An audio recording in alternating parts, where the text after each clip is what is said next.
Maka malaikat maut turun ke sini. Makanya ketika sakaratul maut sudah datang, maka yang baca Quran hentikan. Kenapa? Oh, memang gitu ya. Jangan semakin kenceng. Ayo Pak, insya Allah Pak, gitu. Al-Baqarah Pak, Al-Baqarah Pak. Al-Kahfi, Al-Kahfi. Enggak lah. Yang baca Quran berhenti dulu. Kemudian digantikan dengan kita mentalkin. Antum agak ke sana dikit. Masya Allah ya. Orang yang meninggalnya kooperatif ini.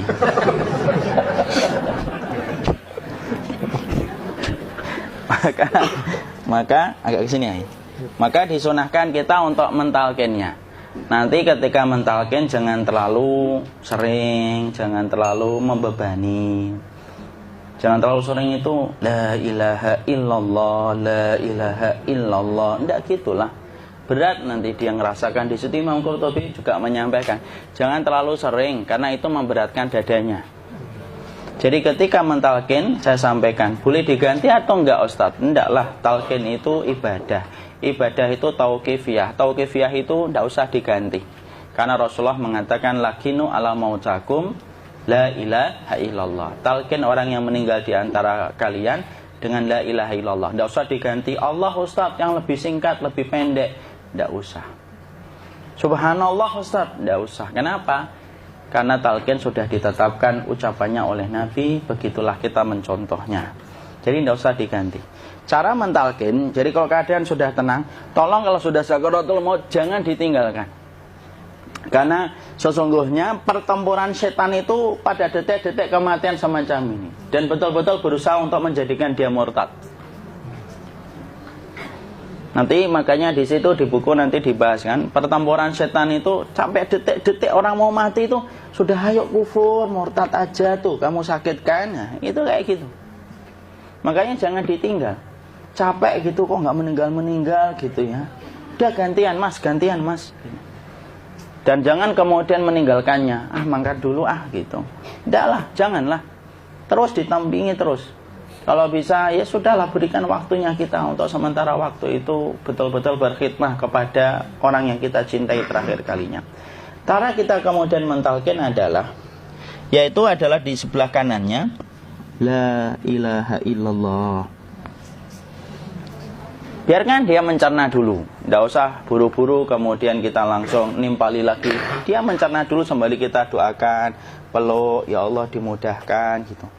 Kalau ada orang yang bisa ngucapin la ilaha illallah itu siapa yang memberikan itu Ustaz? Yang memberikan kekuatan Allah Pak. Karena ngomong aduh aja sudah tidak mampu. Makanya Allah berfirman dalam surat Ibrahim, yusabbitullahu alladhina amanu bil qawli tsabit fil hayatid dunya wa fil akhirah.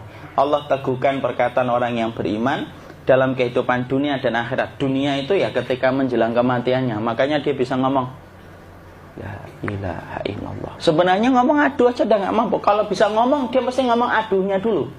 Tapi Allah yang menggerakkan. Ngomong la ilaha illallah. Makanya mangkana akhiru kalamihi la ilaha illallah dakhalal jannah. Barang siapa akhir kalamnya itu adalah la ilaha illallah, pasti masuk surga. Makanya kita lagi la ilaha illallah. Dah. Cerah dulu. Enggak usah minta diburu-buru ya. Enggak usah gini. Ayo la ilaha illallah. Ayo.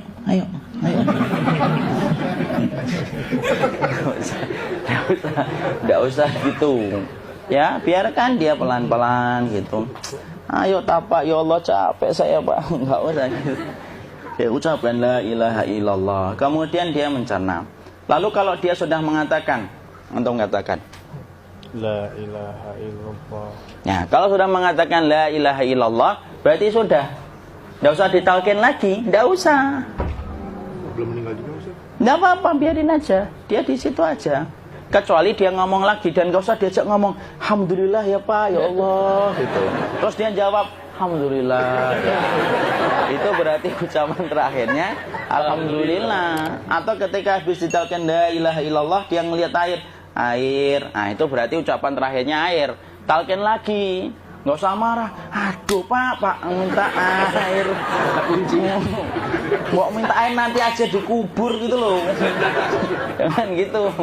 Biarin aja. Jangan kemudian setelah la ilaha illallah La ilaha illallah. Terus, ayo tutup, awas ya ngomong lagi ya. Nggak bisa gitu juga. Maka kemudian setelah la ilaha illallah sudah, nggak usah diajak ngomong gitu. Terus kemudian nggak usah ada anaknya perempuan, ya Allah Pak, sudah bisa ngomong la ilaha illallah, usah gitu. Cukup dalam hati alhamdulillah gitu. Diam kita dengerin gitu. Disitulah nanti biasanya detik-detik dia terakhir. Dia nanti ngeliat di sini Pak, prosesnya itu. Nanti kaki langsung sebagian jempol dingin dia. Kaki, telapak kakinya langsung kalau kita geningkan dingin kayak kaki yang kena AC langsung. Kemudian dia langsung ningkup gini. Dikit dia, mulai kaku dia. Atau kalau enggak, gini dia. Langsung kayak jatuh. Kayak kepala nanti yang paling terakhir, kepala itu pasti ada gerakannya Pak. Ini meninggal itu. Pasti gitu. Pasti gitu. Karena apa? Sudah tidak ada beban ruh yang menahannya. Ya, cabut ya, set pelan, maka kemudian malaikat itu. Tapi tetap sakit lah. Walaupun dikatakan ringan, tetap sakit. Maka kemudian sakit gitu. Set ngelewatin sini. Jantung kemudian sudah tidak berfungsi. Kemudian ginjal Pak, ngelewatin ginjal tidak berfungsi. Bapak bayangkan kan, kalau yang pernah sakit batu ginjal Pak, sepakat nggak kalau kita batu ginjal itu sakitnya luar biasa Pak? Itu baru titik batu kecil di ginjal. Kita bisa bayangkan tiba-tiba ginjal tidak berfungsi. Sakitnya kayak apa Pak? Tiba-tiba ginjal nggak berfungsi, pankreas naik, kemudian tek jantung. Jantung ini dia masih hidup dia, di sininya masih hidup walaupun jantungnya sudah berhenti. Naik. Kemudian mata, dia ngelewatin mata. Organ tubuh yang paling setia sama ruh itu mata. Maka kemudian mata dia ngelihat dia, set. Ngelihat set keluarnya, set naik dia. Ya dilihat ini sama dia. Makanya Rasulullah mengatakan innar ruha idza qubida tabi'ahul basar. Ruh itu kalau dicabut, mata itu ngikutin kemana perjalanan ruh itu. Makanya ada yang meninggalnya gini. Ya itu bukan tanda su'ul khatimah. Itu tanda fitrahnya mata ngikutin ruh. Atau kemudian bukanya sedikit. Ada yang kayak senyum Pak. Ada yang kesini yang keringetan. Nah, itu tanda husnul khatimah. Ada yang senyum.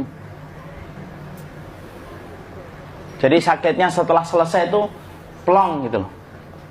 Makanya kemudian ada yang tersenyum. Maka itu tanda. Kalau kita ngelihat orang yang membuka mata kayak gini, tidak usah takut. Cepat-cepat kemudian kita nanti tutup. Biasanya kalau terlalu lama, itulah yang menjadikan ini tidak bisa ditutup. Makanya harus pakai kapas akhirnya. Karena apa? Karena pas meninggal nggak langsung ditutup. Biasanya karena perawat takut, dokternya juga nggak tahu itu, dibiarin itu. Makanya ada beberapa mata yang ditutup pakai tensoplas kan? Sebenarnya kalau langsung bisa nutup dia, fitrahnya nutup mata itu. Jadi kemudian kita baca Allahumma firlahu warhamhu wa'afihi wa'fuanhu atau bismillah wassalatu wassalamu ala rasulillah, tutup. Bismillah. Tidak usah takut.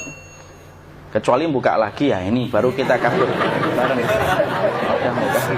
Kalau buka lagi Pak, Insya Allah Pak, ya Allah ya kita kabur bareng-bareng Pak. Diusap Pak, diusap gini. Ini enggak disenggol gini enggak. Begini kan, sudah meninggal dunia. Tangan boleh begini, boleh diluruskan, enggak ada ketentuannya. Boleh gini, boleh kemudian lurus. Enggak usah disalahin kalau ada yang lurus. Lu itu tangannya gimana sih? Posisikan kayak sholat. Nah, ada perintah kayak gitu. Jadi kemudian dikondisikan saja. Terus maka kemudian dipijit-pijit, akiknya dikeluarin. Kemudian jamnya dilepas, gigi palsunya dilepas kalau ada. Ya. Kemudian apa setelah itu? Coba buku.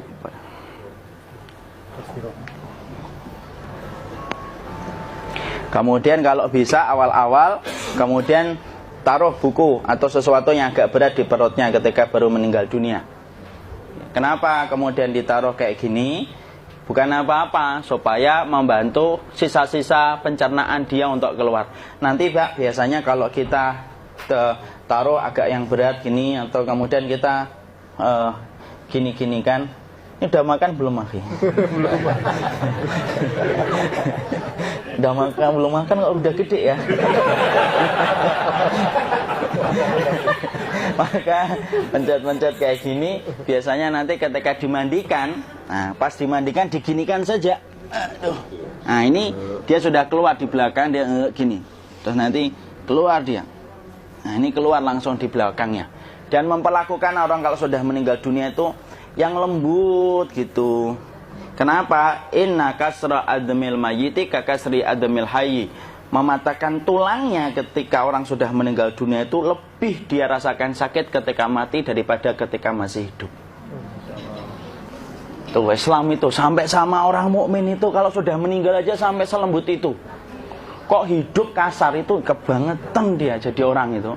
Mau sampai orang mati itu kemudian disuruh yang lembut, kalau ada aib disuruh nutup, tidak boleh diceritain. Misalkan di belakangnya beliau ini ada tompel, gagah-gagah tompelnya gede gitu, tidak boleh cerita. Masya Allah loh, sampai segitunya sunnah itu ngajarin kita untuk nutup aib. Kalau ada orang belajar sunnah sukanya buka aib, nyari-nyari kesalahan orang, sunnah yang mana dia pelajari itu saya bingung. Makanya kemudian gini, setelah selesai maka kemudian tutup dengan kain. Maaf ya akhi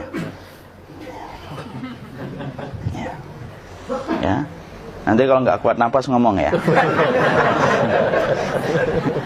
Maka ditutup kayak gini, ditempatkan kemudian jangan di tanah tapi di atas dipan. Karena apa? Syekh Abu Malik Kamal Said Salim dalam Sahih Fikih Sunnah menyampaikan supaya tidak cepat busuk. Dia taruh di atas. Kemudian ditutup pakai kain apa saja. Ya, sembari nanti kita mempersiapkan tempat mandinya, tempat kafannya dan yang lain sebagainya. Maka kemudian kalau ada yang datang boleh dibuka. Kemudian kita mencium ininya apa? Kemudian keningnya. Kemudian kita berdoa, nutup lagi kayak Rasulullah ditutup, kemudian yang datang terakhir itu salah satunya Abu Bakar. Dibuka kemudian beliau, ya Allah ya Rasulullah, engkau adalah orang yang percaya hidup dan matimu, dan tidak mungkin Allah itu mematikan engkau 2 kali ya Rasulullah. Maka kemudian ditutup kembali. Saat itu para sahabat dalam keadaan mendung semuanya. Maka disitulah kita lakukan kayak gini, ditutup gini Ustaz ya. Kasihan tidak bisa nafas, insya Allah tidak butuh nafas lagi. Jadi kemudian kita semacam ini kita persiapkan apa yang bisa kita lakukan.